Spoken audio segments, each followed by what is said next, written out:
લોકો પાસે નિયમોનું પાલન કરાવતી અમદાવાદ મહાનગરપાલિકા જ નથી કરતી નિયમોનું પાલન।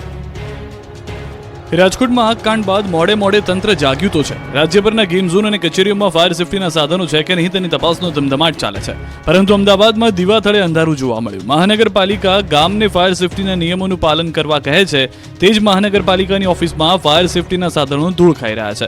જ્યારે આ અંગે ન્યૂઝ 18 ગુજરાતીની ટીમે રિયાલિટી ચેક કર્યું તો અમદાવાદ મહાનગરપાલિકાની પોલ ખુલી ગઈ। એએમસી મધ્યસ્થ કચેરી વિંગ બી માં જ નથી ફાયર સેફટીના સાધનો। ઇમારતમાં ફાયર અલાર્મ છે, પણ બંધ હાલતમાં। અમુક ફાયર અલાર્મને દોરીથી બાંધવા પડે તેવી નોબત છે। ખુલ્લા લટકી રહ્યા છે ઇલેક્ટ્રિક વાયરો। કચેરીમાં બહાર જવાનો એક જ રસ્તો। જ્યારે આ અંગે અધિકારીઓને પૂછ્યું તો ઉડાવ જવાબ આપ્યો। તેમણે કહ્યું કે જૂની બિલ્ડિંગ હોવાથી ફાયર સાધનો નથી। અરે ભાઈ, આગ કઈ જૂની નવી બિલ્ડિંગ જોઈને ન લાગે। અહીં હજારો કર્મચારીઓ, અરજદારો દરરોજ આવે છે। જ્યારે જો કોઈ દુર્ઘટના થઈ ગઈ તો આખરે કોણ જવાબદાર? જૂની બિલ્ડિંગ બાદ અમારી ટીમે એએમસીની મુખ્ય બિલ્ડિંગમાં તપાસ કરી તો એએમસી બિલ્ડિંગમાં જ પ્રવેશ દ્વાર પર ખંભાથી તાળા જોવા મળ્યા। પ્રવેશ અને બહાર જવા માટે એક જ ગેટ, જ્યાં શહેરના પ્રથમ નાગરિક બેસે છે, ત્યાં જ નિયમનો ભંગ જોવા મળ્યો। ખમાસામાં એએમસીની નવી, જૂની અને મધ્યસ્થ ઝોન બિલ્ડિંગમાં પણ નિયમોની એસી કી તેસી જોવા મળી। 6 માળની આ બિલ્ડિંગમાં ફાયર સાધનો છે, પણ ઉપયોગ કઈ રીતે કરવો તે હજુ સુધી એએમસીના સત્તાધીશો સમજી શક્યા નથી। રાજકોટમાં આગ કાંડ બાદ પણ નથી સુધર્યું તંત્ર। અમદાવાદ જિલ્લા પંચાયતમાં ફાયર સેફટીના ધાંધિયા। જો તમારે અમદાવાદ જિલ્લા પંચાયતની ઓફિસમાં જવાનું હોય તો સંભાળીને જજો, કેમ કે રાજકોટમાં આગ કાંડ પણ તંત્ર સુધર્યું નથી। અમદાવાદ જિલ્લા પંચાયતમાં ફાયર સેફટીના નામે કંઈ જ ન હતું। જ્યારે ન્યૂઝ 18 ગુજરાતીની ટીમે અહીં રિયાલિટી ચેક કરવા પહોંચી તો ચોંકાવનારા દ્રશ્યો સામે આવ્યા। અહીં અમદાવાદ જિલ્લા પંચાયતમાં ફાયર સેફટીમાં ધાંધિયા જોવા મળ્યા। ફાયરની બોટલો તો લગાવી છે, પણ ધૂળ ખાઈ રહી છે। ફાયર બોટલ, ફાયર બોક્સ ઠેર ઠેર તૂટેલા જોવા મળ્યા। પ્રવેશ અને બહાર લાગેલી ફાયર સિસ્ટમ પણ તૂટેલી હાલતમાં છે। ફાયર બોટલોમાં પણ તારીખ વીતી ગઈ હતી। 7 માળના બિલ્ડિંગમાં એક પણ માળે ફાયરના સાધનો ચાલતા ન હતા। એટલું જ નહીં, ફાયર બોટલ પાસે જોવા મળી રહ્યા છે ખુલ્લા વાયરો। કેટલીક ફાયરની બોટલ ક્યારે રિફિલ કરી છે તેનો પણ બોટલ પર નથી ઉલ્લેખ। સુવિધા વિના ફાયરની બોટલો રસ્તામાં પડી હોય તેમ 3જા માળે મળ્યું હતું જોવા। જાણે જિલ્લા પંચાયતમાં માત્ર સમ ખાવા પૂરતી મૂકી હોય ફાયર સુવિધા તેવો ઘાટ ઘડાયો।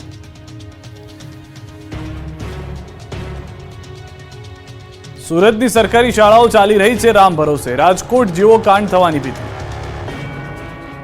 રાજકોટમાં ગેમ ઝોનમાં આગ લાગ્યા બાદ હજુ અન્ય શહેરમાં પણ આવી જ ઘટના બને તેની તંત્ર રાહ જોઈ રહ્યું છે। જુઓ સુરતની સરકારી શાળાના હાલ।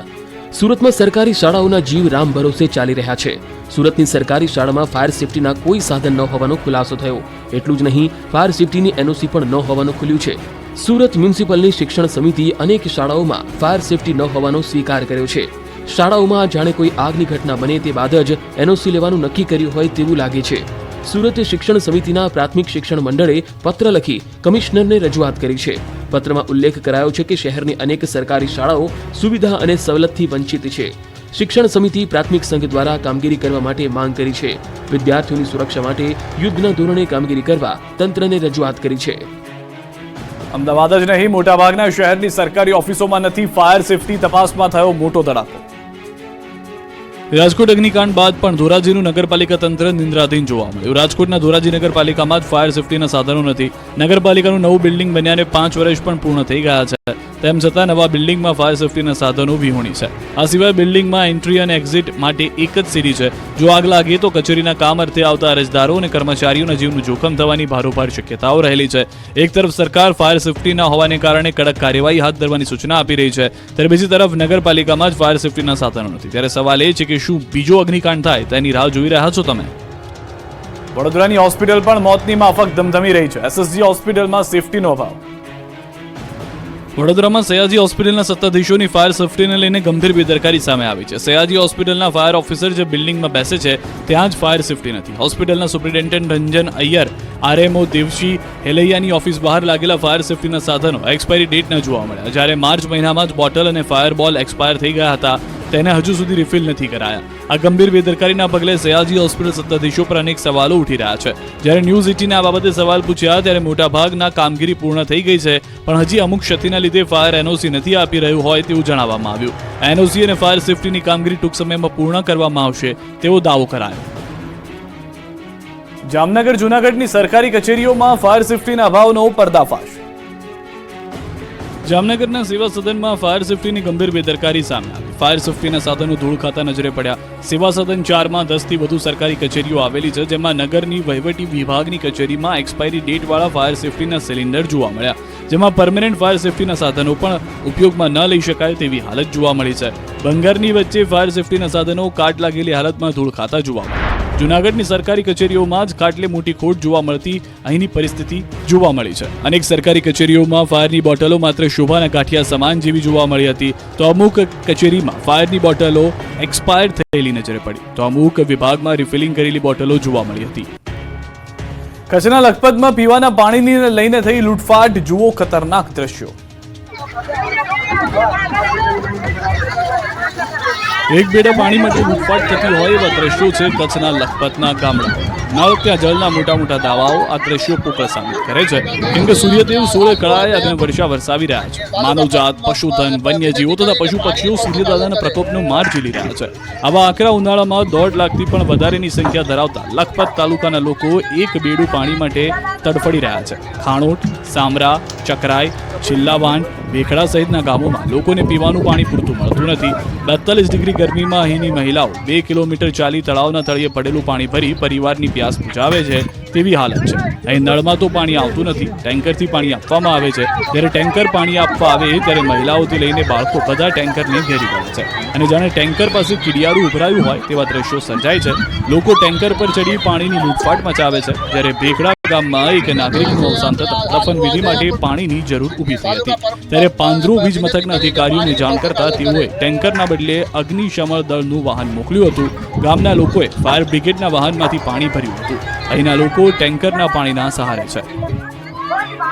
દાહોદના સંજેલીમાં ભર ઉનાળે પાણીની રામાયણ, લોકો વેચાતું પાણી લેવા મજબૂર. દાહોદના સંજેલીમાં ભર ઉનાળે પાણીની પારાયણ સામે આવી રહી છે. અહીં પંચાયતની બેદરકારીના કારણે લોકો વેચાતું પાણી લેવા માટે મજબૂર બન્યા છે, ત્યારે પાણી માટે પણ વલખા મારી રહી છે. અહીં ટેન્કરથી પાણી વિતરણ કરવામાં આવે છે. કડકડતી ગરમી અને ભર ઉનાળે ગ્રામજનો પાણીની કલાકો સુધી રાહ જુએ છે. સંજેલી પંચાયત તંત્ર પ્રાથમિક સુવિધા આપવાને બદલે દુવિધા આપતું હોય તેવું જોવા મળી રહ્યું છે. સંજેલી નગર 6877 જેટલી વસ્તી વચ્ચે માત્ર એક ટેન્કર જ પાણી આવતા લોકો રીતસરના ઝઘડે છે. જ્યારે ટેન્કર આવે ત્યારે બેડા યુદ્ધ થાય, પાણી માટે પડાપડી થાય. સંજેલી નગરમાં જલ સે નળ યોજનામાં લાખો રૂપિયા ખર્ચ કરાયા છતાં પણ યોજના ફારસરૂપ બની છે. ધારાસભ્યની ગ્રાન્ટમાંથી ફાળવેલ ટેન્કરો પણ ગાયબ છે કે પછી ભાડે ફરે છે. ત્યારે દુકાનોમાં ફિલ્ટર પાણી વેચાતું લેવાનો વારો આવ્યો છે. ત્યારે વહેલી તકે તંત્ર દ્વારા ટેન્કરો મૂકી ગ્રામજનોને પાણી પહોંચાડે તેવી માંગ ઉઠી છે. સુરેન્દ્રનગરમાં પાણીની પારાયણથી મહિલાઓ કંટાળી, મામલતદાર કચેરીએ ધરણા પ્રદર્શન. સુરેન્દ્રનગરમાં પાણીની પારાયણને લઈને થયું બેડા યુદ્ધ. સુરેન્દ્રનગરમાં 46 ડિગ્રી ગરમીના કારણે હાહાકાર મચી ગયો છે. ત્યારે કાળઝાળ ગરમીમાં 3થી વધુ ગામના લોકોને પાણી માટે વલખા મારવા પડી રહ્યા છે. સુરેન્દ્રનગરમાં 3 ગામોમાં ભર ઉનાળે પાણીની સમસ્યા સર્જાતા મહિલાઓમાં રોષ ફેલાયો. ચુડા તાલુકાના 3 ગામોમાં પીવાના પાણીની તંગીથી ગ્રામજનોમાં ભારે આક્રોશ જોવા મળ્યો, જેથી ગ્રામજનોએ એકત્ર થઈ મામલતદાર કચેરીએ ખાલી બેડા સાથે ધરણા પ્રદર્શન કર્યું. મોરવાડ ગામમાં 70 વર્ષથી પાણીની સમસ્યા હોવાનો ગ્રામજનોએ આરોપ લગાવ્યો. જ્યાં સુધી પાણીનો પ્રશ્ન હલ નહીં થાય ત્યાં સુધી ધરણા કરવાની ગ્રામજનોએ ચીમકી ઉચ્ચારી. શ્રીલંકાના 3 આતંકીઓએ અમદાવાદ મોકલ્યા હતા 4 આતંકી, થયો મોટો ખુલાસો. અમદાવાદથી પકડાયેલા આતંકી મુદ્દે મોટો ખુલાસો થયો છે. ISISના 4 આતંકીઓને શ્રીલંકાના 3 આતંકીએ ભારત આવી કરી હતી મદદ. ચારે પહેલા મુસ્લિમ ધર્મ પ્રચારકના સંપર્કમાં આવ્યા હતા. મુસ્લિમ ધર્મ પ્રચારકે પાકિસ્તાની અબુ સાથે કોન્ટેક્ટ કરાવ્યો. 42 દિવસ માટે મુસ્લિમ પ્રચારક સાથે જોડાયા હતા. શ્રીલંકામાં 2 લોકોની અટકાયત, 1 વોન્ટેડ છે. ઓસ્મંડ ગેરાન્ડેને વોન્ટેડ જાહેર કરાયો. વોન્ટેડ પર શ્રીલંકાએ 2 મિલિયનનું ઇનામ જાહેર કર્યું. ઓસ્મંડે 4 આતંકીઓને આપ્યા હતા 4 લાખ. ઓસ્મંડ ગેરાન્ડ પોતાનો વેશ પલટો કરતો રહે છે. ચારેય આતંકીઓના ઘરે સર્ચ દરમિયાન વાંધાજનક વસ્તુઓ અને સામગ્રી મળી આવી છે. ચારેય આતંકીઓના 4 મોબાઈલ પણ કબજે કરવામાં આવ્યા છે. અમદાવાદમાં નકલી આધાર બનાવી હોટલમાં ખોટી ઓળખ આપતો શખ્સ પકડાયો. અમદાવાદમાંથી નકલી આધાર બનાવી ખોટી ઓળખ આપી હોટલમાં રોકાણ કરતા શખ્સની પોલીસે ધરપકડ કરી છે. અમદાવાદના વસ્ત્રાપુર વિસ્તારમાં આવેલી હોટલમાંથી બજરંગ દળના કાર્યકર્તા દ્વારા એક યુવક યુવતીને ઝડપી લીધા હતા. વિધર્મી યુવક યુવતી સાથે અહીંયા આવ્યો હોવાની જાણકારી મળતા જ બજરંગ દળના કાર્યકર્તાઓ હોટલ પર પહોંચ્યા, જ્યાં તપાસ કરતા જાણવા મળ્યું કે વિધર્મી યુવકે યુવતીનું બનાવટી આધાર કાર્ડ બનાવ્યું હતું, જેમાં યુવતી પોતાની પત્ની હોવાનો ઉલ્લેખ કરવામાં આવ્યો. જે અંગે વસ્ત્રાપુર પોલીસને જાણ કરતા પોલીસ ઘટના સ્થળે પહોંચી ગઈ અને યુવકને ઝડપીને સમગ્ર મામલે વધુ કાર્યવાહી શરૂ કરી. પોલીસ તપાસમાં જાણવા મળ્યું કે આરોપી મૂળ છોટાઉદેપુરનો રહેવાસી છે અને તેનું નામ રેહાન અહેમદ શેખ છે, જેણે યુવતીનું આધાર કાર્ડ અમીના બાનુ શેખના નામે બનાવ્યું હતું. આરોપી આધાર કાર્ડનો ઉપયોગ હોટલ મેળવતી વખતે ઓળખ પુરાવા તરીકે આપતો હતો, જેણે આ આધાર કાર્ડ તેના મોબાઈલમાં Pix 8 નામની એપ્લિકેશનમાં બનાવ્યું હોવાનું સામે આવ્યું છે. હાલમાં પોલીસે યુવક અને યુવતી બંને સામે ફરિયાદ નોંધીને વધુ તપાસ હાથ ધરી છે. બાલાસિનોરની જનતાની મહેનત રંગ લાવી. કેમિકલ ડમ્પિંગ સાઇટ કાયમી ધોરણે બંધ થતા લોકોમાં ખુશી. બાલાસિનોર અને આસપાસના લોકોની મહેનત રંગ લાવી છે. બાલાસિનોર તાલુકાના બોડેલી ગ્રામ પંચાયત વિસ્તારમાં આવેલા જમિયતપુરા ખાતે વેસ્ટ કેમિકલ ડમ્પિંગ સાઇટ કાયમી ધોરણે બંધ કરવા આદેશ આપ્યો છે. બાલાસિનોર નાયબ કલેક્ટર હિરેન ચૌહાણ દ્વારા કરવામાં આવતા આસપાસના ગ્રામજનોમાં ખુશીનો માહોલ સર્જાયો છે. બાલાસિનોરના જમિયતપુરા ગામ ખાતે લોકોએ ભેગા મળી ઉત્સાહ મનાવ્યો. બાલાસિનોર નગરથી માત્ર 7 કિલોમીટરના અંતરે જમિયતપુરાની સીમમાં સન 2019ની વધારે વિવાદ વચ્ચે વેસ્ટ કેમિકલ ડમ્પિંગ સાઇટ કાર્યરત કરવામાં આવી. આ સાઇટમાં ગુજરાત રાજ્યમાંથી વેસ્ટ કેમિકલ ડમ્પ કરવા માટે પ્રોસેસ કરવામાં આવતી હતી. આ સાઇટ બંધ કરવા માટે આસપાસના ગ્રામજનો દ્વારા આમરણત ઉપવાસ સહિત 1000થી વધુ આવેદનપત્રો વહીવટી વિભાગને આપવામાં આવ્યા હતા. વિરોધ પ્રદર્શન, અનેક આંદોલન સહિતની મહેનત ફળી છે. મહેનત રંગ લાવતા ગામ લોકોમાં દિવાળી જેવો માહોલ છે. મહિલાઓએ મંદિરમાં ભજન સહિત હનુમાન ચાલીસાના પાઠ કર્યા હતા. દાહોદના યુવાનોએ પશુઓ માટે બનાવ્યું હાલતું ચાલતું પરબ. કાળઝાળ ગરમીમાં પશુઓ ત્રાહિમામ પોકારી ઉઠ્યા છે. પશુઓ જંગલ હોય કે શહેર, ગામડામાં પાણીમાં દર ભટકે છે. ત્યારે પશુઓને પાણી માટે ભટકવું ન પડે તે માટે દાહોદના યુવાનો આગળ આવ્યા છે. પશુઓ માટે હાલતું ચાલતું પરબ બનાવ્યું. યુવાનો જ્યાં પશુઓ ચરતા હોય ત્યાં પહોંચી પશુઓની તરસ छिपाવે છે. જાગૃત નાગરિક રૂપલભાઈ શુક્લ અને તેમની ટીમ પશુઓને પાણી પીવડાવે છે. એક ટેમ્પા, પાણીની ટાંકી, 10 ટબ સાથે રૂપલભાઈએ 5 લોકોની ટીમ બનાવી છે, જે ચાલતી ફરતી પરબ પશુઓને પાણી પીવડાવે છે. આ ટીમ દરરોજ વહેલી સવારે 8 વાગ્યે ટેમ્પોમાં પાણી ભરીને નીકળે છે. શહેરમાં દરેક વિસ્તારમાં જ્યાં પણ પશુઓ પક્ષીઓ દેખાય ત્યાં ઊભા રહી અને એમને પાણી પીવડાવે છે. સવારે 8 થી સાંજે 7 વાગ્યા સુધી છેલ્લા 4 દિવસથી આ કાર્યક્રમ અવિરતપણે દાહોદના વિવિધ વિસ્તારોમાં જોવા મળી રહ્યું છે. મોરવા હડફના યુવાનો નિરાધાર મહિલાના આધાર બન્યા. સોશિયલ મીડિયાના ઉપયોગથી એકત્ર કર્યો ફાળો. મોરવા હડફના મોરા ગામની નિરાધાર મહિલાની વહારે આવ્યા આ યુવાનો. નિરાધાર મહિલાના આધાર બન્યા સમાજના અગ્રણીઓ. માનવ સેવા એ જ પ્રભુ સેવા ભાવને પ્રગટ કર્યો છે. છેલ્લા કેટલાક સમયથી ઉપર આબ અને નીચે ધરતીના સહારે મજૂરી કરી પોતાનું જીવન પસાર કરતી મહિલાને પાકી છત બનાવી આપી છે. પથારીવશ થયેલી દીકરી અને નાના પૌત્ર અને પૌત્રીઓ સાથે જીવન વ્યતીત કરી રહેલી નિરાધાર મહિલાની પરિસ્થિતિ નિહાળી મદદના ભાવ સાથે મકાન બનાવી આપ્યું. આ માટે સોશિયલ મીડિયામાં સ્થાનિક યુવકોએ મદદ માટે પોસ્ટ મૂકી હતી, જેને ખૂબ જ પ્રતિસાદ મળ્યો હતો. જે બાદ નિરાધાર મહિલાનું નવું મકાન બનાવવાનું સ્થાનિક અગ્રણીઓએ ખાતમુહૂર્ત કરતા મહિલા અને સ્વજનોની આંખમાં હર્ષના આંસુ છલકાઈ આવ્યા. સમાજના સ્થાનિક અગ્રણીઓએ નિરાધાર મહિલાનું મકાન બનાવી આપવા અને તેણીના પૌત્રને સારી શાળામાં અભ્યાસ કરાવવા સહિતની તમામ જરૂરિયાત પૂરી કરવા માટે એક નેમ લીધી છે. નિરાધાર બનેલા રમીલાબેનના જીવનમાં આવેલા અચાનક વળાંકથી તેઓને કુટુંબના ભરણ પોષણ માટે અન્ય કોઈ સહારો નહીં બચતા આખરે રમીલાબેન પોતે મજૂરી કરી પોતાની દીકરી અને પોતાનું ગુજરાન ચલાવી રહ્યા છે. સોશિયલ મીડિયાના માધ્યમથી એકત્રિત થયેલા ફાળાથી મહિલાનું નવું મકાન બનાવવા માટે ખાતમુહૂર્ત કરવામાં આવ્યું છે. કાળઝાળ ગરમીમાં બીમારી વકરતા દવાઓનું વેચાણ વધ્યું. અમદાવાદ સહિત કેટલાક શહેરોમાં ગરમીનો પારો 45 ડિગ્રી આસપાસ પહોંચ્યો છે. બપોરે ગરમી વધવાના કારણે લૂ લાગવાના કેસીસ, હીટવેવના કારણે હીટ સ્ટ્રોકના કેસ સહિત કેસમાં વધારો થયો છે. અમદાવાદ સહિત રાજ્યભરમાં 108 એમ્બ્યુલન્સ સેવામાં રોજ આવતા કોલ્સમાં હીટ સ્ટ્રોક, હાઈ ફીવર, પેટમાં દુખાવો, ચક્કર આવવા, બેભાન થઈ જવું જેવા ઇમરજન્સી કેસમાં વધારો થયો છે. ત્યારે છેલ્લા કેટલાક દિવસથી આ બીમારીઓને લગતી દવાઓના વેચાણમાં પણ વધારો થયો. ઇલેક્ટ્રોલાઇટ પાવડર, ORS અને ગ્લુકોઝનું વેચાણ વધ્યું છે. બીજી તરફ ક્યાંક ડબલ સિઝનનો પણ અનુભવ થતા શરદી ખાંસીના કેસ પણ જોવા મળી રહ્યા છે, જેના કારણે દવાઓનું વેચાણ 25 થી 30% જેટલું વધ્યું છે. ગીર સોમનાથ જિલ્લાના સુત્રાપાડા પોલીસ સ્ટેશનના લોકઅપમાં બંધ નરેશ જોડિયાનું પોલીસના મારથી નહીં પરંતુ પોતાની જાતે માથું ભટકાડવાથી મોત થયાનું સામે આવ્યું છે. નરેશ જોડિયાનું અમદાવાદમાં પોસ્ટમોર્ટમ કરવામાં આવ્યું હતું. પરિવારે પોલીસ પર આક્ષેપ કરી લાશ સ્વીકારવાનો ઇનકાર કર્યો હતો. આ સમયે પરિવારમાં ભારોભાર રોષ હતો. જોકે સીસીટીવી ફૂટેજ સામે આવ્યા છે, જેમાં ખુદ નરેશ લોકઅપમાં માથું ભટકાવતો નજરે પડે છે.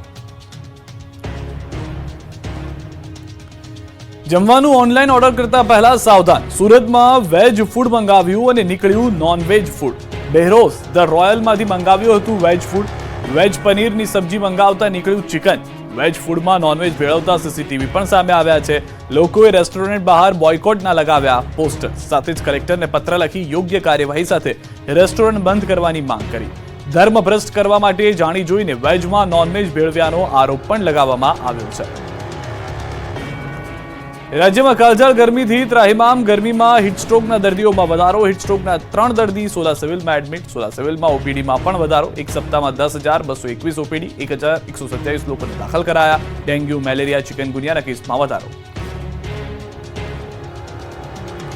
અમદાવાદમાં સિવિલ હોસ્પિટલ તંત્ર હરકતમાં આવ્યું. હોસ્પિટલમાં નોન એસી વોર્ડમાં કુલર મુકાયા છે. રાજ્યમાં ગરમીની પ્રવર્તમાન સ્થિતિને ધ્યાને લઈ દર્દીઓના હિતાર્થે વ્યવસ્થા કરવામાં આવી છે. એક જ દિવસમાં 70 જેટલા કુલર મૂકવામાં આવ્યા છે. હોસ્પિટલમાં આવતા તમામ દર્દીને વાતાનુકૂલિત વાતાવરણ મળી રહે તે પ્રકારનું આયોજન હાથ ધરાયું છે. કાળઝાળ ગરમીથી રક્ષણ માટે ગ્રીન નેટ પડદા લગાવાયા હતા. ગીર સોમનાથમાં તાલાલા એપીએમસી ખાતે કેસર કેરીની આવકમાં હાલ વધારો થયો છે. કેરીનું ઉત્પાદન ઓછું હોવાથી ગત વર્ષની સરખામણીએ આ વર્ષે ભાવ પણ ઊંચા રહ્યા છે. બીજી તરફ કેસર પકાવતા ખેડૂતોને હાલ યોગ્ય ભાવ મળતા તેમનામાં સંતોષ જોવા મળી રહ્યો છે. આ વર્ષે કેસરની સિઝન 15 જૂન સુધી ચાલે તેવી શક્યતાઓ છે. કેસરની માંગ સમગ્ર ભારત ઉપરાંત વિદેશમાં પણ ઘણી રહી છે, જેને પગલે gulf country Australia, UK, Canada અને અમેરિકા સહિતના દેશોમાં કેસરની ડિમાન્ડ વધી રહી છે અને અન્ય દેશોમાંથી પણ ઇન્ક્વાયરી આવી રહી છે.